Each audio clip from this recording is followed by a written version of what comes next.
د ډاکټر خالق زیار سے پاړه د مرسلین لودي لیکلی یو نظم تاسو ټولو ته وړاندې کوم. ته یو پوهه دانشور وې، د لفظونو جادوګر وې، ته عالم وې، ته فاضل وې، ته د علم سمندر وې، خوی خصلت دې د شاهانو مشر درون لکه د غر وې. اوف مرګي رانه جدا کړې د پښتو د زړګي سر وې، ټوله شپه به تا ته ناستم ستا د مرګ نه که خبر وې. پښتون قام ته دې خدای خیر کړي، پښتون قام له تسرو زر وې، ستا د فکر نه لوګې شم، ستا د فکر نه لوګې شم، د پښتو د ګل ډنډر وې. لرو بر پتا خایستو، لرو بر پتا خایستو، تو ښکلا د لرو بر وې. د ادب نظارې دې ډېر مین په پېښور وې، شاګردان دې هنرمندي، ته استاد د فن هنر وې.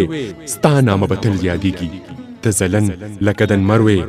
ستا ادب کې څه کردارو، ستا ادب کې څه کردارو، د ادب د قلې ور وې.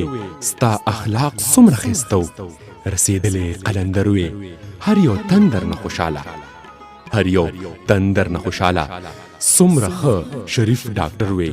مرسلین لودي اوس پوه شوم، ته خو زیاره لال ګوهر وې.